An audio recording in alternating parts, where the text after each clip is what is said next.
Seguimos adelante en Telebuendía, como siempre, con mucho gusto, recibiendo a Óscar Botinelli, director general de Factum. Óscar, buen día, ¿cómo Buen estás? día, Daniel, ¿cómo estás? Bien, muy bien. Si me permites, hoy voy a apelar al baúl de los recuerdos. En principio habíamos señalado en la entrevista que este espacio pretende aportar claves importantes para entender el momento actual del proceso electoral y después vamos a hablar de esa circunstancia de alta complejidad que representa la definición de las mayorías parlamentarias. Pero eso me parece que puede llegar a ser oportuno analizarlo más adelante. Pero ahora voy al arcón, al baúl de los recuerdos. Hace algo así como 7 años, políticos, analistas, politólogos, periodistas, todos, la gente de la calle también, decía, el Frente Amplio va a retener el gobierno. ¿Lo hará en primera o en segunda vuelta? Parece que allí estaba planteado el principal dilema. Giraban las discusiones en torno a esa segunda vuelta, hasta que saliste con una afirmación que me voy a permitir recordar ahora. Fue en aquel momento muy fuerte y muy desafiante porque dijiste algo así como, ¿a quién le importa si hay o no segunda vuelta? ¿Es correcto? Sí, Dijiste sí, más o sí. menos eso. Sí, sí. Eso no tiene, fuiste un poco más allá, eso no tiene ninguna importancia. Lo que realmente importa es si el Frente Amplio no va a tener o va a tener mayoría parlamentaria. Exacto. Había una simplificación y todavía se ve en la campaña electoral, dice, vamos a ganar en primera vuelta.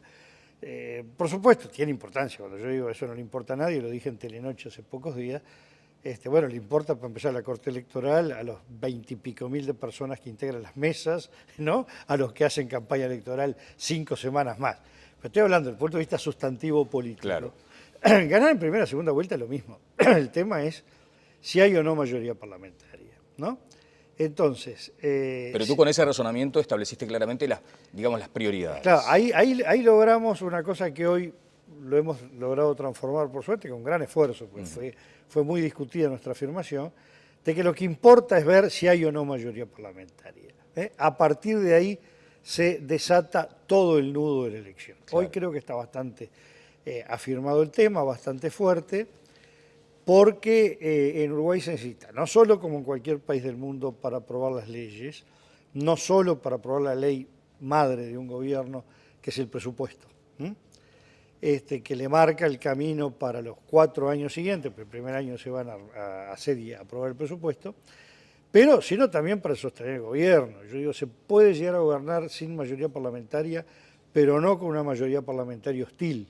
Es decir, se puede gobernar con una mayoría parlamentaria, aprobando acuerdos puntuales en cada ley, siempre y cuando hay una interpelación haya un sector de la oposición que juegue de tolerancia al gobierno. Claro. Porque si hay una mayoría parlamentaria en contra del presidente de la República, el Consejo de Ministros no dura ni 24 horas. ¿No? El presidente de la República el otro día aludía a la figura de la sopa boba, diciendo que puede haber un buen gobierno, un mal gobierno, lo que no puede darse es un desgobierno, la ausencia de un gobierno imposibilitado por aquello de los grandes debates como consecuencia de la configuración parlamentaria. ¿Tú qué opinión tienes de eso? Bueno, obviamente el desgobierno es lo peor. Ahora, el desgobierno puede tenerlo un partido con absoluta mayoría y que no sepa cómo gobernar y no tenga ideas, y puede haber un gran gobierno en el mundo y en el propio Uruguay se ha demostrado, con una coalición sólida, dura, que sepa acordar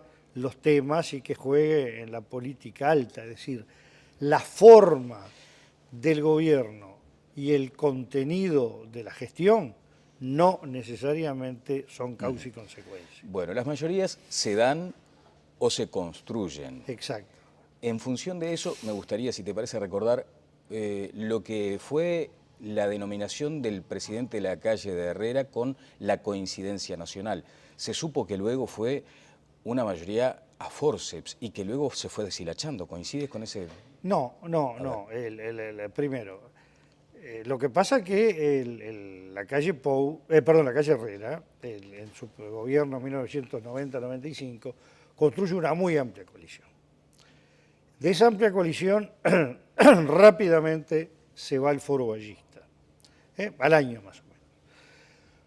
Pero la 15 de Jorge Valle y el pachequismo se mantuvieron con la coincidencia, se le llamó en ese momento, sí, prácticamente hasta el final, y apoyaron en la instancia más importante, que fue la Ley de Empresas Públicas y el referéndum.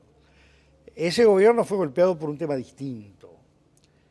Uno, porque hizo unas reformas muy fuertes con una lectura equivocada de lo que era el estado de ánimo de la sociedad, que la sociedad ya no quería un Estado fuerte y terminó derrotado en el referéndum del diciembre del 92. Pero lo segundo, porque el Partido Nacional era un partido muy dividido en aquel momento, que había llegado con dos concepciones, dos modelos de país prácticamente incompatibles, y esa relación interna fue lo que más erosionó a ese gobierno. Y fue dejando casi solo al presidente, digamos, en algunas decisiones. Bueno, no, el presidente tuvo siempre el apoyo de su sector, que eran los 2/3 del Partido Nacional, sí, más la 15 y el pachequismo. En ese aspecto fue un gobierno de respaldo relativamente sólido en el Parlamento. Bien, vayamos a este asunto de las mayorías parlamentarias. Hasta hace pocas semanas se discutía esa suerte de números mágicos que van apareciendo, ¿no?, en el escenario, ese 48% que determinaría poco más, poco menos una mayoría parlamentaria para el Frente Amplio. Tú salías, recuerdo perfectamente, casi que con una clase de sistema electoral, señalando que había muchos elementos en juego para determinar exactamente esa mayoría para la final distribución de las bancas.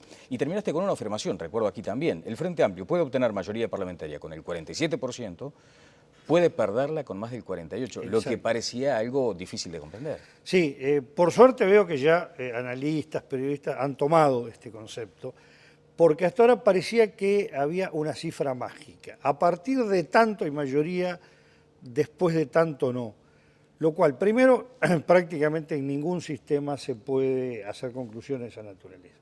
Igual hay sistemas más fáciles y más simples de determinar la mayoría que el nuestro, pero acá juegan muchos factores, lo dijimos la otra vez, la relación entre los partidos, pero además, como la relación Frente Amplio Partido Nacional, Frente Amplio Partido Colorado, Partido Nacional Partido Colorado, cada uno de los tres con el Partido Independiente, con Unidad Popular, con el Partido Ecologista, el Partido Independiente entra o no entra al Senado, Unidad Popular, el Partido Ecologista entra o no entra en la Cámara de Diputados.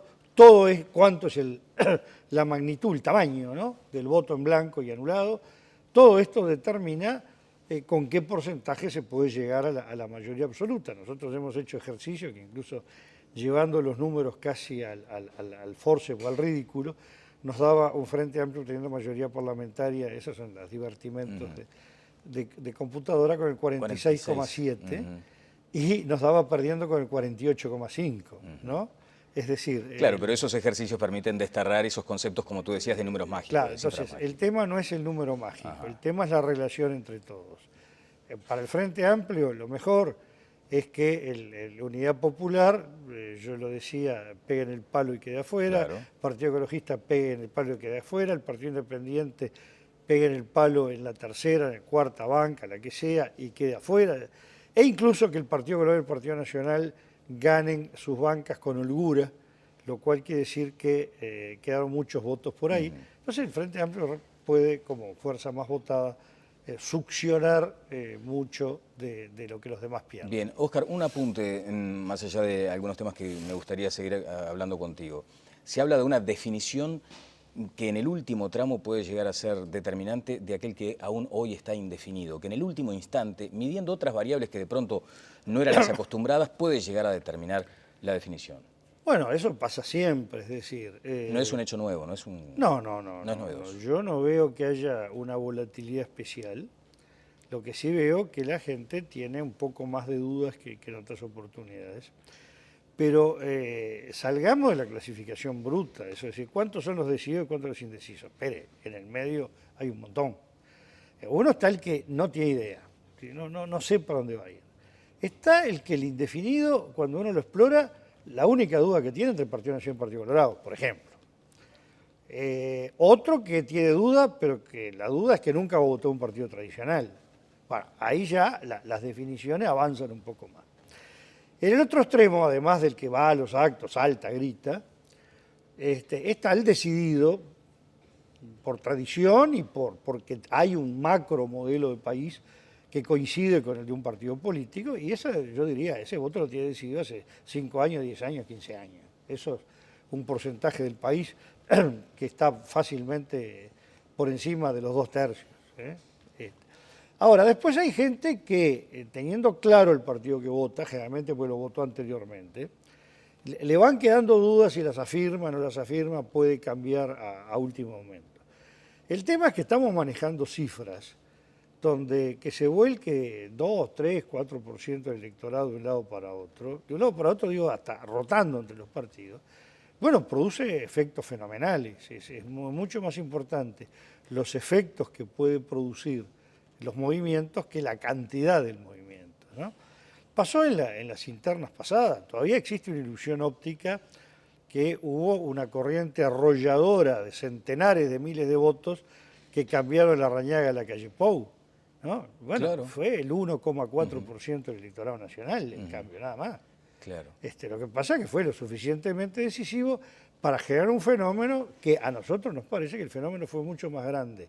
No lo que lo produjo, sino después de haberse producido. Es decir, el triunfo de la calle Pou generó un efecto fenomenal que no solo afecta a la política, que afecta muchas dimensiones de la vida uruguaya, donde se está replanteando el tema de las renovaciones generacionales, de gente más joven en los cargos de dirección, de recambios más fuertes de los elencos. Se está viendo en las empresas esta discusión.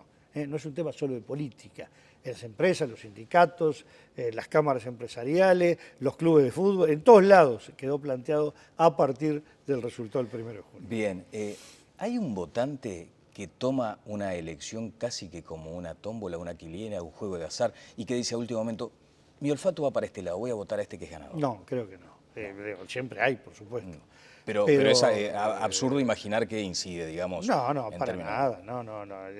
Hay un problema serio, y yo diría una especie de soberbia intelectual de mucha gente. Y es decir, ¿qué va a saber ese de política? No entiende nada de nada.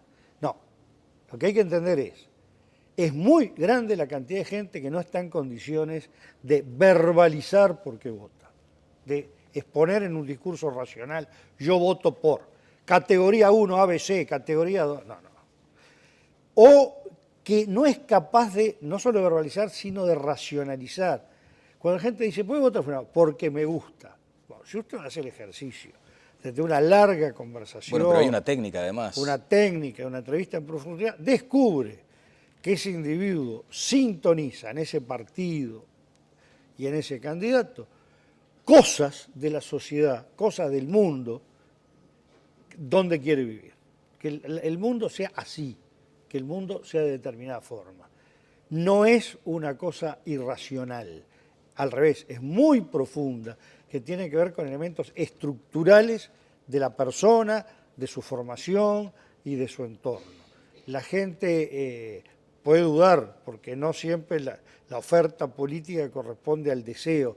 Pucha, sobra de esto, falta de esto, pero sintoniza muy bien. Bueno, voy a volver sobre algunas cosas porque a veces es bueno tener cierta memoria sobre estos aspectos tan delicados. Hace 7 años dijiste que si el Frente Amplio obtenía mayorías parlamentarias pero no ganaba en primera vuelta, se iba a un, tengo entendido que era el concepto de balotaje técnico. Sí. Balotaje técnico, bien.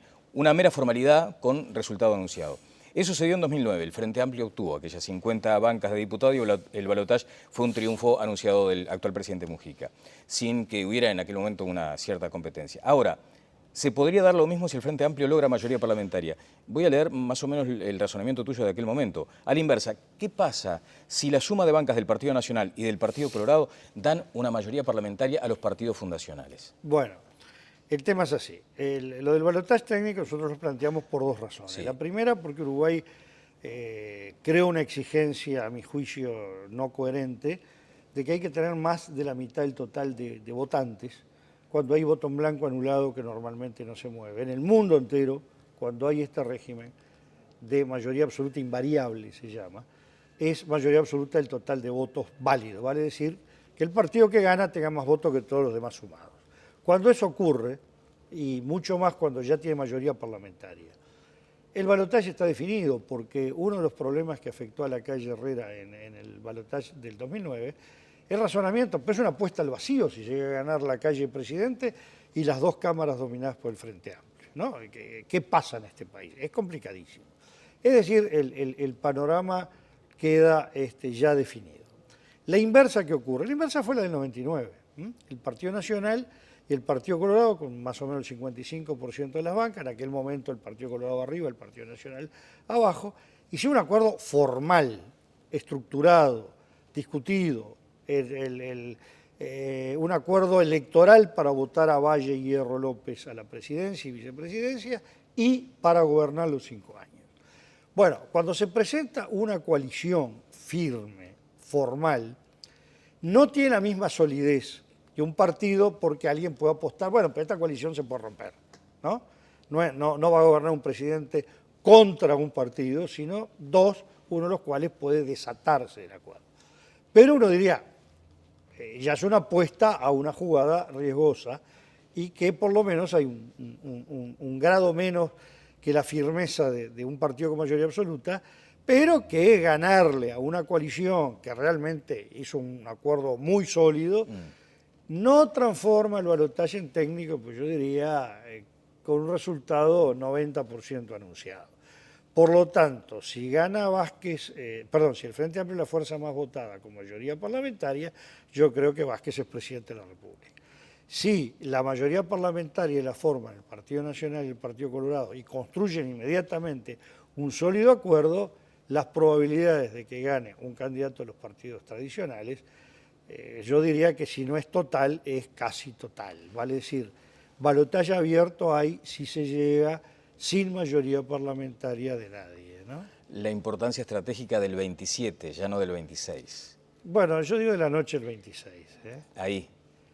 No, la noche porque creo que... Cruzando el Rubicón a la medianoche. Ahí. A ver, hay dos cosas distintas. Una que se va a saber el 27 seguramente, que es la distribución exacta de bancas. Todo depende de la velocidad de la Corte Electoral. En todo el mundo, pues, obviamente, se sabe 3-4 horas después de que cerraron las urnas. En Uruguay todavía tenemos un mecanismo un poco arcaico. Pero cuando esté la distribución de todas las bancas ya se va a saber. Pero hay mucha cosa que se sabe la noche. Generalmente entre 9:30, 10 de la noche empiezan a aparecer los líderes políticos. Y yo le diría, la cara que ponen, la forma que hablan, cómo gesticulan, al diablo, ahí construyen el 50% del resultado hacia el 30 de noviembre. El que dice ganamos y tiene una cara de velorio, bueno, cuidado, este tenía metas que no solo no logró cumplir, sino que no logró disimular el golpe que recibió. Y al revés, si a alguien se le ve más contento y dice hay que tener calma y moderación, este está que se zafa, ¿no? Bueno. Entonces, es muy importante las señales de ubicación, de desubicación, de enojo, pero no es solamente por un hecho menor, porque está revelando cosas bastante profundas de que hay más calma o menos calma para encarar los grandes problemas electorales allá en noviembre y del país después, ¿no? Bueno, a la mesa de conducción le agregamos un semiólogo para que ese día esté atento a las señales también. Bueno, sí, sin duda. Las Porque señales son contundentes. son muy importantes. El lenguaje no verbal es muy importante, ¿no? Sin duda. Óscar, para cerrar un par de minutos destinados a esa evolución que han tenido algunos partidos menores y la eventualidad de que ingresen finalmente a sus bancas parlamentarias. ¿Cómo estás considerando este aspecto? Bueno, primero, las encuestas, lo vivimos repitiendo, seguimos insistiendo, tienen un límite técnico, un límite, toda ciencia tiene límites, y determinar si un partido que nos da grosso modo el 1 realmente están por debajo, por encima, el 1 es muy difícil de determinar. Claro. El 1 es más o menos 23.500 votos. Bueno, si un partido obtuvo 18.000, quedó lejos 23.500, estadísticamente es un 0,2 o menos de 0,2. Claro. O si quedó muy holgado y sacó 27.000, la encuesta eso no lo detecta. Entonces, entra en la Unidad Popular, entra en el Partido Ecologista, no lo podemos saber. Nos está dando que se arriman y que en principio podrían tener muchas probabilidades. Pero decir si entran. Lo mismo pasa con el Partido Independiente, llega a la tercera banca, sobrepasa la tercera banca, es muy difícil, entra o no al Senado, es muy difícil determinarlo, ¿no? Bien. Y de los más partidos ya es más consistente, pero consistente no al nivel de precisar la última banca. No nos olvidemos, por ejemplo, que en la elección pasada la banca 50 al frente se pudo detectar al día siguiente, claro. Ya no con encuestas hubo que juntar 2.300.000 votos para saber si entraba o no. Y lo mismo va a pasar ahora. Lo que es claro es que hay un nivel de los partidos que no va a cambiar, y que ese nivel sitúa al Partido Nacional en principio por encima del 30%, el Partido Colorado en el nivel que está, y el Frente Amplio en un nivel por encima del 40%, que sí, ahí es muy difícil detectar cuán lejos o cuán cerca queda de las 50 bancas en diputados, que es la cifra clave, ¿no? Bien, bueno, muchas gracias por estos minutos. ¿Tienes tiempo de observar el proceso en Brasil? No, la verdad que no, y lo dije la otra vez que estuve aquí. La única observación que hice en el último mes fue, creo que el día antes, que dije, ay, mañana son las elecciones en Brasil, voy a ver las encuestas, miré las encuestas, Y te daba el y resultado. dije, Aécio Neves va al balotaje. ¿Es extrapolable esa situación con lo que está pasando? No, primero, no es extrapolable, digo, primero, el leer bien la encuesta es extrapolable. No, eso sí. El no quedarse con una foto y mirar la foto equivocada y vieja. Lo de Brasil era un fenómeno que era muy clara la corriente. Sí, tú dijiste que allí fueron los medios los que se equivocaron. Los medios no vieron lo que estaba marcando, sobre todo la principal encuesta Datafolia, que fue clarísimo lo que estaba marcando. Pero además, Brasil es un partido que todavía no ha logrado aterrizar en la construcción de partidos sólidos con grandes pertenencias de la gente. Ya ha hecho mucho. Hoy hay 3 grandes partidos en Brasil: el Partido de los Trabajadores, el Partido de la Socialdemocracia Brasileña y el Movimiento Democrático Brasileiro, que sí, son partidos muy sólidos. Pero el mismo partido puede tener en un mismo lugar el 60% para la presidencia, el 30% para el Senado, el 80% para gobernador y perder el prefeito de la ciudad. Es decir, la volatilidad que hay, pero no de una elección a otro, en la misma elección de un cargo a otro, Uruguay no lo tiene.